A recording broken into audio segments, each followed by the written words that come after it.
सीधे रुख करेंगे मध्य प्रदेश का, जहां पर मुख्यमंत्री योगी आदित्यनाथ संबोधित कर रहे हैं। उपस्थित सभी नागरिक बंधुओं, भाइयों और बहनों, मैं महाराजा छत्रसाल के इस शौर्य और पराक्रम की धरा को नमन करता हूं और आप सबका हृदय से अभिवादन भी करता हूं।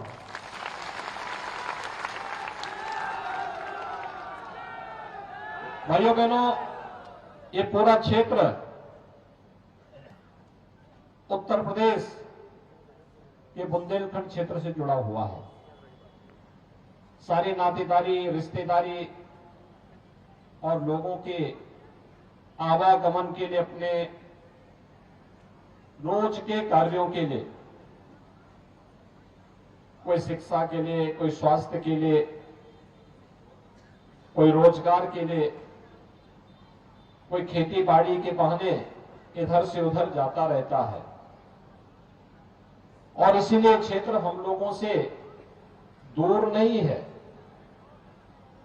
दोनों राज्यों के अंदर चलने वाली गतिविधियों का प्रभाव एक दूसरे क्षेत्रों में पड़ता है और इसीलिए मुझे विशेष रूप से क्षेत्र में आज आना पड़ा है आप सबसे अपील करने के लिए। देखिए, अच्छे लोगों को हम चुनते हैं तो अच्छी सरकार बनती है। अच्छी सरकार बनती है तो कार्य भी अच्छा होता है। खराब सरकार बनती है, यानी खराब लोग चुन के जाते हैं तो सरकारें खराब बनती हैं। और जब खराब सरकार आती, गलत लोग सरकार में आ जाते हैं तो काम भी तो गलत ही करेंगे,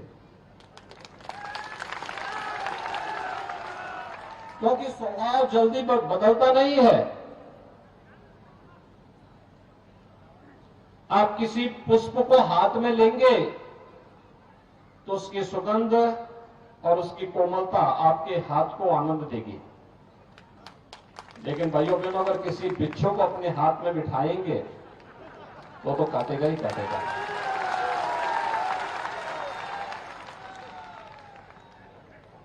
और इसीलिए आज मैं आप सबसे कहने के लिए आया हूं, अच्छा जनप्रतिनिधि आपको पहचान दिलाता है। याद करिए, आज से 6 साल पहले उत्तर प्रदेश के लोग अपनी पहचान छुपाते थे। वे बोलते ही नहीं थे कि हम उत्तर प्रदेश के हैं, क्योंकि उत्तर प्रदेश का मतलब उस समय एक ऐसा राज था जहां कर्फ्यू लगता था, जहां माफिया हावी थे, जहां अराजकता थी, गुंडागर्दी थी, किसी की सुनवाई नहीं होती थी। लेकिन आज उत्तर प्रदेश 25 करोड़ की आबादी का राज्य, और कोई ये नहीं कह सकता, हर उत्तर प्रदेशवासी कहता कि मैं उत्तर प्रदेश का रहने वाला हूं। अब उत्तर प्रदेश की पहचान कर्फ्यू से नहीं है, माफिया से नहीं है, गुंडों और अपराधियों से नहीं है। अब उत्तर प्रदेश की पहचान प्रभु राम से है, मां गंगा से है। आज उत्तर प्रदेश की पहचान झांसी की रानी लक्ष्मीबाई से है। आज उत्तर प्रदेश की पहचान अवंतीबाई से है। आज उत्तर प्रदेश की पहचान वीर और वीरांगनाओं से है। और उत्तर प्रदेश आज तेजी के साथ विकास के पथ पर अग्रसर होकर के एक नई पहचान बना रहा है। भाइयों बहनों, अच्छे लोग चुने जाएंगे तो अच्छा कार्य करेंगे। अच्छी सरकार बनेगी तो पहचान का संकट दूर होगा, लोग अपनी पहचान को देश और दुनिया में गौरव के साथ बता पाएंगे। विकास के बड़े बड़े कार्य होते हैं, हाईवे बनते हैं, रेलवे रिश्ता है, सदा नीरा नदियां हैं तो वाटर वे भी बनेंगे, एयरपोर्ट बनेंगे, IIT, IIM और मेडिकल कॉलेज बनेंगे, एम्स बनेंगे, पर्यटन की सुविधाएं विकसित होंगी, उद्योग आएंगे और लोगों को रोजगार की सुविधा मिलेगी। हमारा नौजवान जो पलायन करता अपने घर को, अपनी भूमि को छोड़ करके नौकरी और रोजगार के लिए दूर दराज के क्षेत्रों में जाता है, उसे अपनी भूमि को, अपनी मातृभूमि को नहीं छोड़ना पड़ेगा। अपने ही गांव में, अपने ही क्षेत्र में उसको नौकरी और रोजगार की सुविधाएं विकसित होंगी। यह हर नागरिक का अधिकार है। उसको सम्मान से जीने का अधिकार मिलना चाहिए। उसे विकास की मुख्य धारा के साथ जुड़ने का अधिकार मिलना चाहिए। उसे रोजगार का अधिकार मिलना चाहिए। हर खेत को पानी मिलना चाहिए। हर किसान को उसकी उपज का दाम मिलना चाहिए। हर व्यक्ति को अच्छे स्वास्थ्य की सुविधा मिलनी चाहिए। यह हर नागरिक का अधिकार होना चाहिए। और भाइयों बहनों, अच्छी सरकार ही यह काम दे सकती है। याद करिए, मध्य प्रदेश में लंबे समय तक कांग्रेस ने शासन किया, एक लंबे समय तक शासन किया, लेकिन मध्य प्रदेश आपको पहचान नहीं दे पाया। कांग्रेस की सरकारें आपको पहचान नहीं दे पाई। विकास के जो कार्य होने चाहिए थे वो नहीं दे पाई। कोई सोचता था, आज से 15 साल 20 साल पहले क्या कोई सोचता था कि पन्ना में भी मेडिकल कॉलेज होगा? सपना था भाइयों बहनों, सपना था। आज वो सपना साकार हुआ है। क्या कोई सोचता था कि नरेंद्र को जोड़ने वाला यह मार्ग बन पाएगा? एक सपना था, आज वो साकार हुआ है। हमारा बुंदेलखंड क्षेत्र में हर घर नल की योजना साकार होगी, क्या कोई सोचता था? आज तो बेटियों और बहनों को अपने गगरे को सिर में रख करके 2, 5 और 6 किलोमीटर दूर नहीं जाना पड़ता। आज तो हर घर में आरओ का पानी आने की तैयारी कर रहा है, तो आ चुका है, लाने की तैयारी चल रही है। वो क्षेत्र पलायन होता था, आज वहां पर हर खेत को पानी पहुंचाने की, या तो पहुंचाया जा चुका है या पहुंचाने की तैयारी चल रही है। रोजगार का सृजन स्थानीय स्तर पर ही हो, इसके लिए कार्य हो रहे हैं, युद्ध स्तर पर कार्य हो रहे हैं। आपने देखा होगा, झांसी में हम लोग एक नया नोएडा बसा रहे हैं। नया नोएडा का मतलब, एक नोएडा को बनने में, दिल्ली के पास नोएडा को बनने में लगे थे 46 साल, और उस कुल जमीन वहां लगी है 33,000 एकड़। और हम लोग झांसी बुंदेलखंड में पहले ही चरण में 38,000 एकड़ में नया नोएडा बसाने की तैयारी कर रहे हैं, जहां पे नए उद्योग लगेंगे और इस पूरे क्षेत्र के नौजवानों के लिए नौकरी मिलेगी, रोजगार मिलेगा। यहां पर लोगों को अच्छे काम मिलेंगे। ढेर सारी योजनाएं केंद्र और राज्य सरकारें बना रही हैं, चाहे मध्य प्रदेश की सरकार हो, चाहे उत्तर प्रदेश की सरकार हो, अंतर कोई नहीं। जब एक जैसी पार्टी की सरकारें हैं, चाहे वह मध्य प्रदेश में हो या उत्तर प्रदेश में, एक जैसी भाव और भंगिमा के साथ जनता जनार्दन की सेवा करना उनका लक्ष्य है, और उसी के साथ हम कार्य कर रहे हैं। भाइयों बहनों, अगर कांग्रेस के एजेंडे में विकास होता तो आजादी के तत्काल बाद लगातार तो राज्य में भी और केंद्र में भी कांग्रेस की सरकार थी। हर गरीब के घर में शौचालय तो नहीं बना पाए ये लोग, हर गरीब को आवास भी नहीं दे पाए, हर घर तक बिजली नहीं पहुंचा पाए, हर गरीब के लिए उज्ज्वला योजना की सुविधा नहीं दे पाए। इनके समय में तो उज्ज्वला योजना के लिए पहले तो कनेक्शन नहीं मिलता था, और जिनके पास रसोई गैस का कनेक्शन भी था तो रसोई गैस कनेक्शन ठीक त्योहार के दिन जवाब देता था, और पता लगा उधर पकवान बनाने की घर में तैयारी हो रही है और इधर सिलेंडर खत्म। अब सिलेंडर लेने के लिए कोई जाता था तो सिलेंडर तो नहीं मिलता था, लेकिन पुलिस का डंडा जरूर मिल जाता था। उस बेचारे के लिए सिरदर्द था उस समय की रसोई गैस के सिलेंडर जैसे समाप्त हुआ, अब त्योहार मनाए कि एक तरफ पुलिस का डंडा, दूसरा घर का बेलना।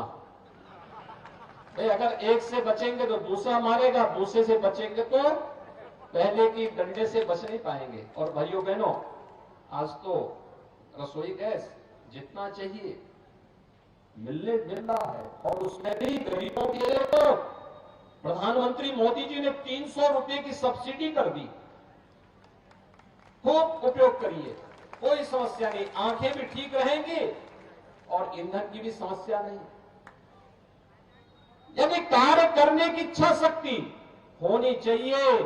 पहले गरीब बीमार हो जाता था, सब कुछ बिक जाता था। आज 5 लाख रुपए की स्वास्थ्य बीमा का कवर दे दिया गया, और सरकार ने कहा है, सरकार फिर से बीजेपी ने कहा सरकार में आएंगे तो मध्य प्रदेश में इस राशि को बढ़ाएंगे। बेटियों को कोई पूछता नहीं था, स्कूल नहीं जाती थी, आज तो लाडली बहना योजना ने एक नई लहर पैदा कर दी है। इससे पहले भी लाडली लक्ष्मी योजना ने बेटियों के बारे में सरकार की सोच रही है, इस सोच को दिया था। बेटी बचाओ बेटी पढ़ाओ का कार्यक्रम हो या मातृ वंदना की, जननी सुरक्षा की योजना है, तमाम जो योजनाएं थी, ये केंद्र की या प्रदेश की, ये बीजेपी सरकार की योजनाएं हैं। भाइयों बहनों, इसमें तो मैं बताऊं कौन सी कांग्रेस की योजना? कांग्रेस की कोई योजना नहीं। कांग्रेस विकास की योजना भी नहीं दे पाई थी, कांग्रेस लोक कल्याणकारी योजनाएं भी नहीं दे पाई थी। कांग्रेस के समय में छवि भी देश और प्रदेश की अच्छी नहीं बन पाई थी, और कांग्रेस हमारी आस्था के साथ भी खिलवाड़ करती थी। मैं पूछना चाहता हूं भाइयों बहनों, मुझे कल एक चित्र देख करके एक संतुष्टि हुई कि राहुल जी केदारनाथ की यात्रा में गए हैं। ये चीजें क्या है? कांग्रेस ने तय कर दिया है, राहुल जी को पहले से विश्वास हो गया है कि इन चुनाव में, विधानसभा के सेमीफाइनल में कांग्रेस बुरी तरह हार रही है, इसीलिए मैदान छोड़ करके भाग चुके हैं। दूसरा, केदारनाथपुरी को प्रधानमंत्री जी ने एकदम नया केदारनाथ बसा दिया। भगवान केदारनाथ जी की उस भव्य धाम को एक नया स्वरूप दे दिया। कांग्रेस के समय में उत्तराखंड की त्रासदी आई थी, केदारनाथ पूरी तरह तहस नहस हो गया था। कांग्रेस की सरकार थी, कई दिनों तक, कई महीनों तक लोग भटकते रहे, कोई पुरसाहार नहीं था। राज्य में भी और केंद्र में भी कांग्रेस की सरकार थी। तब मोदी जी गुजरात के मुख्यमंत्री थे, और मोदी जी ने तब कहा था कि भाई हमें मौका दीजिए, हम वहां सेवा का कार्य करना चाहते हैं। कांग्रेस ने परमिशन नहीं दी थी, और मोदी जी को जैसे अवसर मिला, उत्तराखंड और केंद्र दोनों सरकारों ने मिलकर के आज केदारनाथ को एक भव्य स्वरूप दिया है। और मुझे अच्छा लगा कि राहुल जी अपने संकट के समय उसी केदारनाथ जी में रह करके भगवान केदारनाथ से प्रार्थना कर रहे हैं कि भगवान ये तो गया, लेकिन आने वाले समय में क्या होगा। केदारनाथपुरी का पुनरुद्धार हो गया है। काशी में काशी विश्वनाथ धाम, कितने लोग गए हैं इधर काशी में? काशी विश्वनाथ धाम देखा ना? अच्छा लगा ना? कितना बड़ा भव्य बन चुका है। और मुझे एक बात बताइए, अयोध्या कितने लोग गए? अयोध्या में भगवान राम का मंदिर बन रहा है ना, कोई संदेह तो नहीं है ना? और मैं एक और बात बता देता हूं, 22 जनवरी को प्रधानमंत्री जी अयोध्या में रामलला को उनके भव्य मंदिर में 500 वर्षों के बाद बैठाने जा रहे हैं। मुझे एक बात बताइए, एक केदारनाथ धाम का जो कार्य हुआ है, नव निर्माण हुआ है, या काशी विश्वनाथ धाम का जो नव निर्माण हुआ है, क्या ये कांग्रेस के रहते हो पाता? और अयोध्या में रामलला के मंदिर की समस्या का समाधान क्या कांग्रेस ही कर पाते क्या? ये कभी नहीं करते, क्योंकि ये तो स्वयं में समस्या है। कांग्रेस स्वयं में समस्या है। वे समस्या बनाने में विश्वास करते हैं, और भारतीय जनता पार्टी समाधान लाने में विश्वास करती है। बस आप सहमत है ना? तो आपको समस्या चाहिए या समाधान चाहिए? समाधान। तो समाधान के लिए भारतीय जनता पार्टी है। सहमत है? सभी लोग सहमत हैं? तो यहां से विजेंद्र प्रताप सिंह जी को कमल चुनाव चिन्ह से और पन्ना में जितने भी प्रत्याशी बीजेपी के सबको विजयी बनाएंगे, सबको बनाएंगे। सभी सहमत है ना? तो यही अपील करने के लिए मैं आपके पास आया हूं कि 17 नवंबर को चुनाव है और समस्या को तो दीपावली के पहले ही समाप्त कर देना है। 11 नवंबर को अयोध्या का दीपोत्सव है। मैं कल फिर अयोध्या जा रहा हूं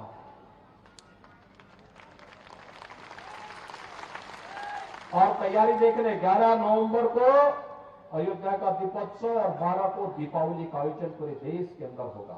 भाइयों बहनों, बस 11 को ही एक दीपक भगवान के नाम पर जला करके कांग्रेस से मुक्ति और भारतीय जनता पार्टी के कमल को फुलाने की तैयारी के साथ हम 17 नवंबर को भारतीय जनता पार्टी को वोट पोल करेंगे। सहमत है सभी लोग? सभी लोग सहमत हैं? तो मेरे साथ एक बार फिर से बोलेंगे, भारत माता की, भारत माता की, महाराजा छत्रसाल की, महाराजा छत्रसाल की, महाराज अजय पाल की, महाराज अजय पाल की। जय श्री राम, जय जय श्री राम।